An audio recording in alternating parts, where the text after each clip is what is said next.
di ba, si Ma'am Roxanne. Binilhan ako ng mga sapatos, ng mga damit, saka mga kung ano-ano. Salamat po, Ma'am Roxanne. Imbis na magalit ka o mainis ka, sa totoo lang, dapat na natutuwa ka eh. Kasi anak mo rin naman ang makikinabang. Eh, di ba may pustahan tayo? Siyempre, ayoko naman matalo, di ba? Dapat, at the end of the month, girlfriend ako ni Prince. Kaya, maghihintay tayo dito sa ayaw at sa gusto mo. Para to kay Lira, no? Marami naman siyang bagong gamit eh. Yan, mumurahin lang yan eh. Anong ginagawa mo dito? Sorry kung naging salbaya ko sa'yo. Friends?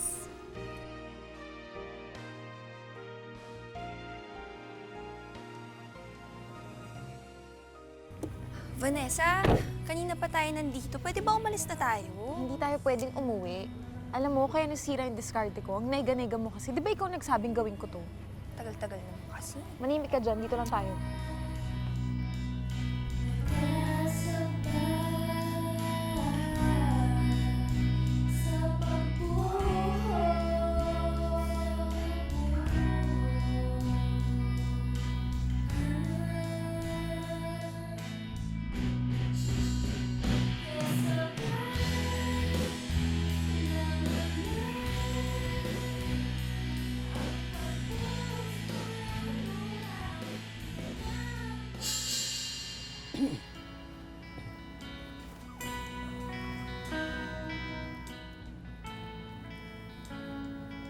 Anak, hindi ka pa natutulog.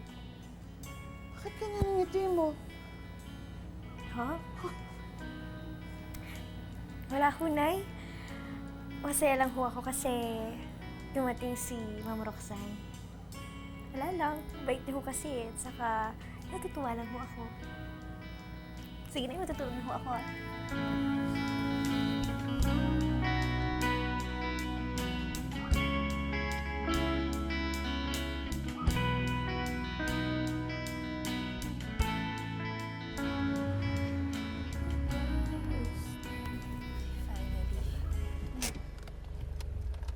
Hi, Prince!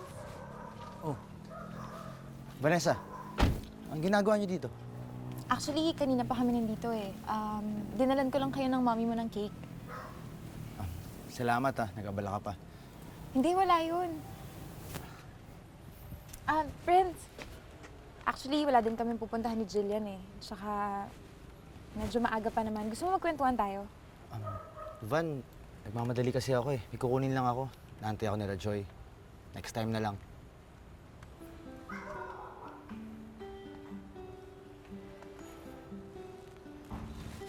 Akala ko ba may pag-asa ka dun? Ilusyonada ka talaga. Pwede ba? Huwag ka nang humirit. Ay, nako. Sumakay ka na sa kotse.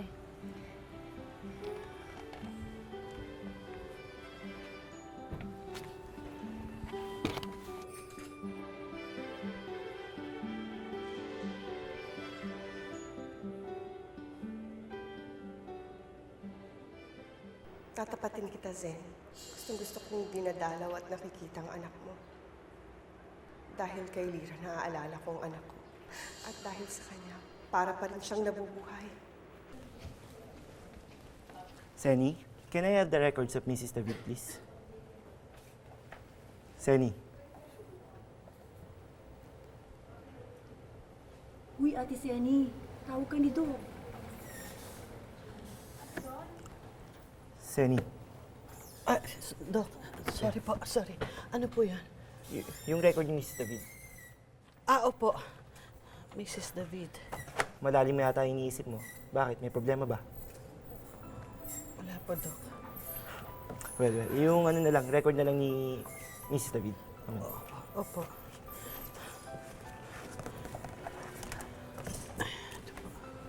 Alright. Sige.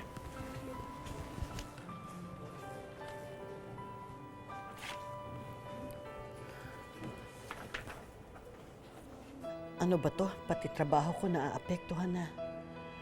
Hindi na ako nakakapag-concentrate sa trabaho ko.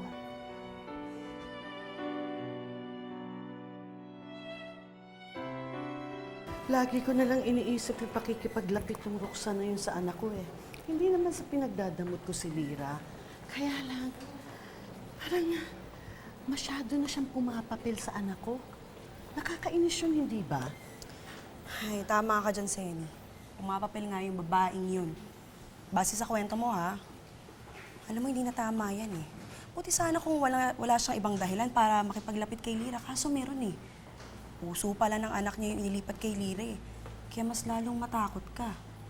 Dahil mukhang anak niya ang nakikita niya kay Lira. At nararamdaman ko, Zenny, nararamdaman ko na inaagaw niya ang atensyon ni Lira na dapat ay para sa'yo.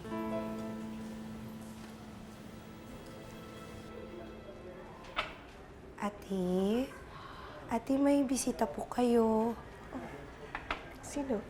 Si Aling Zenny po.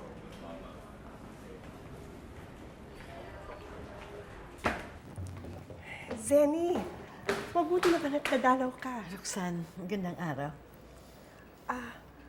Bakit ka nadalaw? May kailangan ka ba? May kailangan ba si Lira? Ay, hindi. Wala kaming kailangan sa'yo, Roxanne. At saka, wala naman akong balak na magtagal.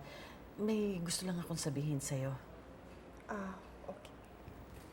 Sige, ipanin muna kami.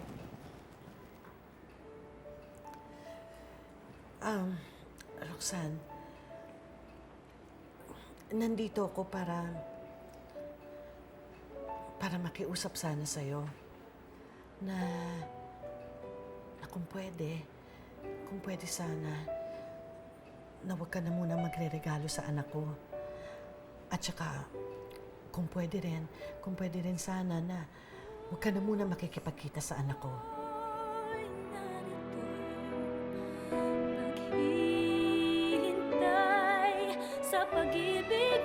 Vanessa, halika na, time na.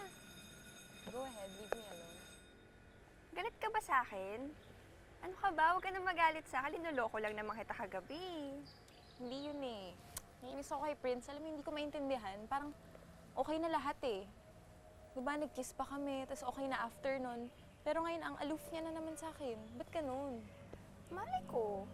O baka naman may ibang babae na nakakuha ng atensyon niya. Zenny, bakit ayaw mo nang makipagkita ko kay Lira? May problema ba? May nagawa ba akong hindi niyo nagustuhan? Kung may nagawa ako na mali, I'm sorry. Hindi ko sinasadya. Roxanne, wala. Wala kang nagagawang mali sa amin. Wala talaga. Sa totoo lang, nahihiya nga ako dahil nagpunta ako dito. Pero, kasi lang, alam ko naman kung bakit palagi kang nakikipagkita at dumadalaw sa anak ko. Dahil kay Angeline. At naiintindihan ko yon, Roxanne. Naiintindihan ko yung pakiramdam na yon. Dumadalaw ka sa anak ko dahil kay Angeline. Dahil nasa anak ko ang puso niya. Pero Roxanne, nahihiya ako dahil parang pinagbabawalan kita na makipagkita sa anak ko. Gayong malaki ang utang na loob namin sa'yo. Pero hindi ba? Isipin mo, hindi rin naman maganda yon para sa'yo. Dahil para mo lamang lalong itinatarak ang punyal sa puso mo dahil sa pagkamatay ng anak mo. Roxanne, wala na si Angeline. At hindi siya si Lira. Huwag mong buhayin si Angeline sa anak ko.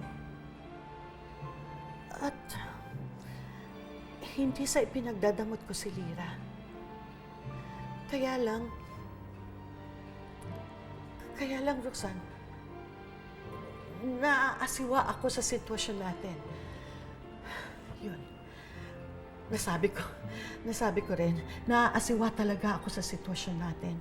Kaya sana, hanggat hindi mo pa natatanggap ang pagkamatay ni Angeline, huwag ka na muna makikipagkita sa anak ko. Hayaan mo na lang muna kami. Please lang, Roxanne. Hindi nakakabuti ito para sa ating lahat. Pakiusap lang. I'm sorry, ha? I'm sorry, pero ito lang talaga yung nararamdaman ko. Salamat. Sige, alis na ako.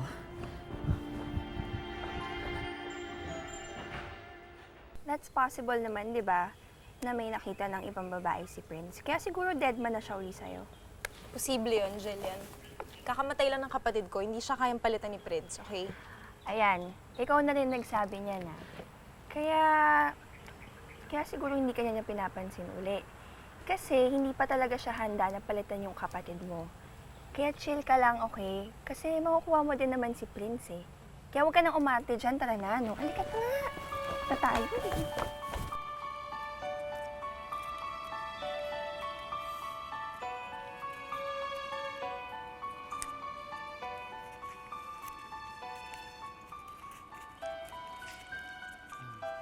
Lira! Prince! Naku, mabuti naman at napadaan ka ulit. Dinadala mo ba yung kaibigan mo? Kaibigan? Di ba sabi mo na may kaibigan ka dyan na nakatira lang dyan? Oo. Dinaanan ko lang kanina. Kaya naisipan ko na dumaan na rin dito.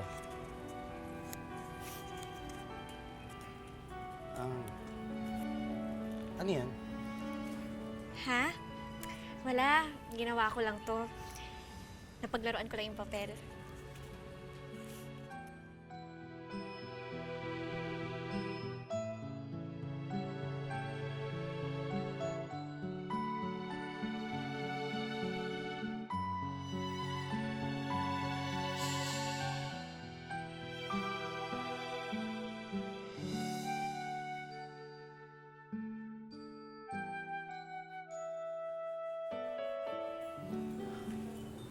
Ano naman yung ginagawa mo?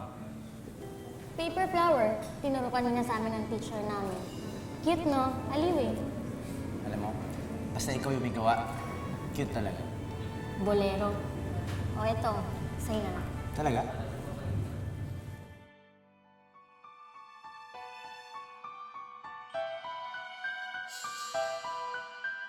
Hindi ko nga alam kung paano ko nagawa yan eh. Natsambahan ko lang siguro. Ngayon mo lang ginawa to? Hindi ko alam kung paano ko siya nagawa na walang nagtuturo sa akin. May mga bagay pala akong alam kong gawin pero akala ko hindi. Prince, si Angeline ba? Marunong ba siyang gumawa ng ganyan?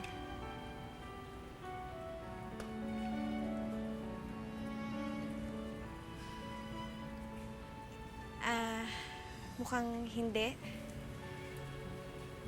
Pasensya ka na kung natanong ko Ang akala ko Akin na nga. Ano, gusto mo bang pumasok? Gusto mo tumuloy? Hindi. Dumaan lang talaga ako. Una na ako.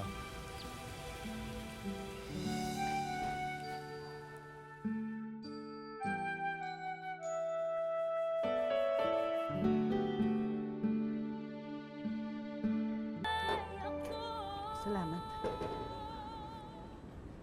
O ano, nakausap mo ba yung Mrs. Saavedra? Nasabi mo ba yung mga gusto mong sabihin sa kanya? Oo, nasabi ko na lahat ng gusto kong sabihin sa kanya. At sa palagay ko naman, natauhan na siya sa mga sinabi ko. At hindi na siya makikipagkita pa uli sa anak ko. Dapat lang, masyado na siyang epal eh. Kana?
Oy.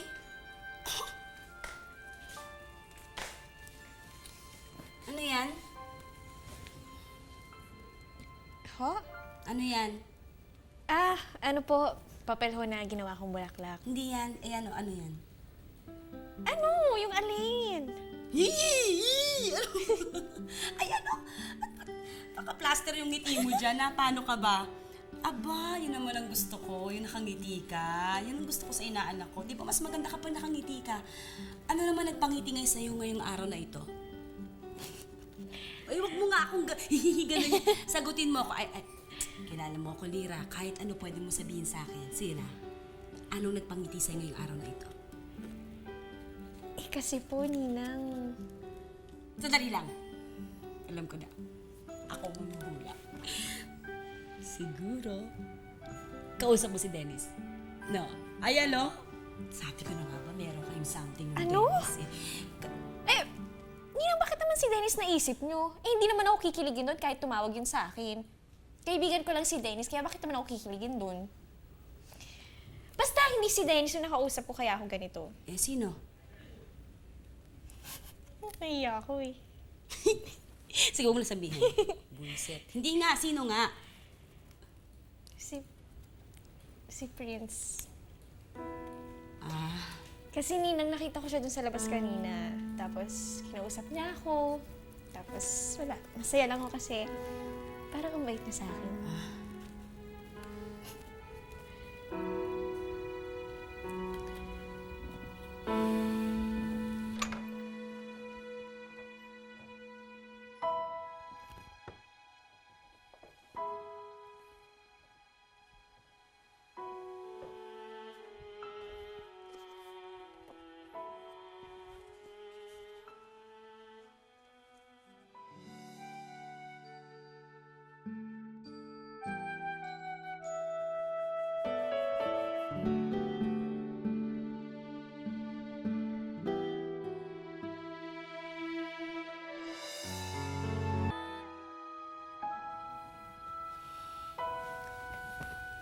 Nako, Lira.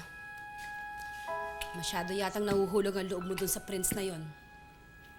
Paalala ko lang sa'yo, hindi mo masyado kilala ang taong yun. Hindi nga namin kilala yan ng nanay mo. Saka nabanggit mo, boyfriend yun ng Angeline. Baka pwede mo namang kontrolin yung emotions mo. Ninang, alam ko naman po yun eh. Pero, wala lang. Masaya lang ako. Masaya ako kasi may bago akong kaibigan. Yun lang yun. Ninang, okay lang ba kung wag mo na lang sabihin kay Inay? Kasi baka mamaya kung ano lang isipin niya. Ay, nako. Magkakaproblema tayo dyan. Alam mo naman tong bibig ko, minsan nahirapan ako, di ba? Ninang naman eh. Ninang, sige na, wag niyo na sabihin. Sige Joke na. lang. Sige na, tikom na ang bibig ko. Promise, Ninang ha. Oo na. Mag-ingat ka, ha? Total, nabagit mo na nga pala yung nanay mo. May sabihin ako sa'yo tungkol sa kanya. Ano ho yun?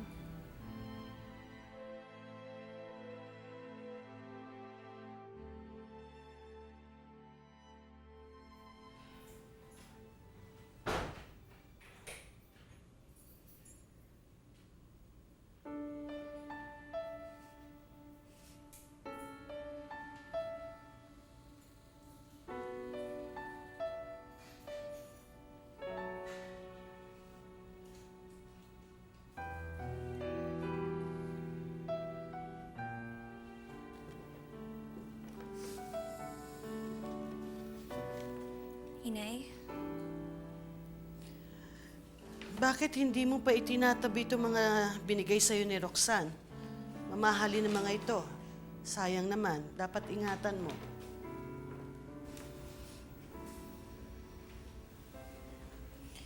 Mamahalin nga ho ang mga damit na iyan. Pero iba pa rin ho ang damit na galing sa inyo, Nay.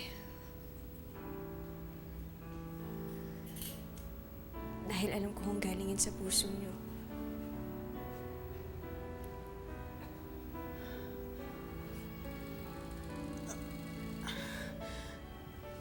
Bakit mo suot yan? Bakit binigay yan sa'yo? Sinabi ho sa akin ni Ninang na pinigay niyo raw ho ito sa akin. Binili niyo raw ho para sa akin. Pero nung nakita niyo raw ho yung mga regalo ni Ma'am Roxanne, hindi niyo na ho daw binigay. Nay, hindi naman importante sa akin yung presyo eh. Ang importante ho sa akin, may bumibigay din kayo. Kaya maraming salamat. Anak, sa totoo lang. Pinasaya mo ako ng sobra-sobra.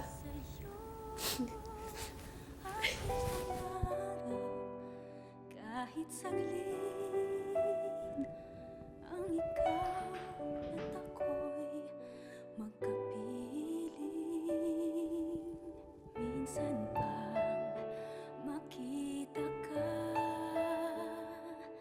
damdamin ay sumasaya. Sobra mo akong pinaligaya.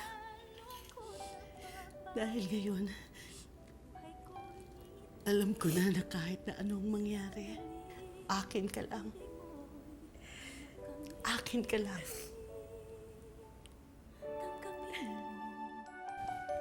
Ang puso ko narito hanggang matapos ang kailanman. Bawat kilay ako.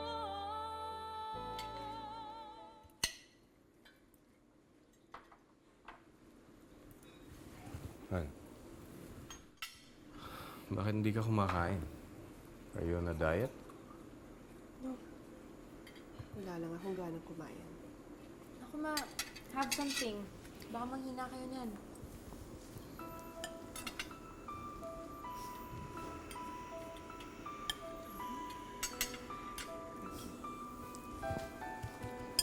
You want this? I'll get it. Lagi pwedeng pakihiwa ng orange. By the way, galing nga pala ako sa presinto kanina. Finalo up ko yung kaso ni Angeline. Ano daw sabi nila, Dad? Nahuli na ba yung nakahitan yan kay Angeline? Ay, nako. As usual, ganun pa rin yung sinasabi nila, wala pa rin daw silang lead. Pero huwag kayong mag-alala, kinausap ko na yung mga pulis at pinapabilisan ko yung paghahanap dun sa may-ari ng plate number ng sasakyan. Naniniwala naman ako na hindi rin magtatagal at mauhuli na rin yung hayop na yun kung sino man ang may kagagawa nun.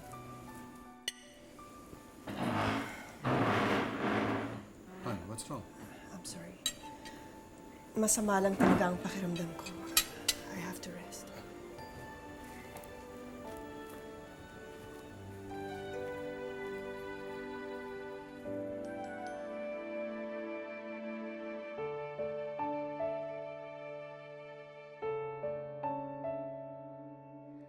Narito ang puso ko. Alam mo, hindi mo naman kailangang malungkot, Iho. Kasi hindi naman talaga siya nawala sa'yo. Muling nabuhay si Angeline sa katawan ni Lira. Simpleng-simple lang yung hinihingi ko sa'yo, ha?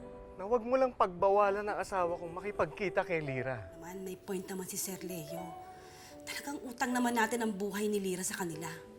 Ano ba naman yung i-share mo kahit kaunti man lang si Lira doon kay Roxanne? Napaliwanagan mo ba siya ng maayos? Anong sabi niya? Hindi ko hiningi ang puso ng anak niya. Kayo ang nagkusang tumulong. Pasensyahan na lang tayo. Talaga? Akala ko kasi tuluyan niya nang ipagkakait si Lira sa akin. Mawalang galang na ho, Mr. and Mrs. Saavedra. Anong ginagawa mo dito? Hindi ba pambabastos yung ginawa mong makipagkita ka sa anak ko kahit na pinagbawalan na kita? Walang hiya ka. Wala kang utang na loob!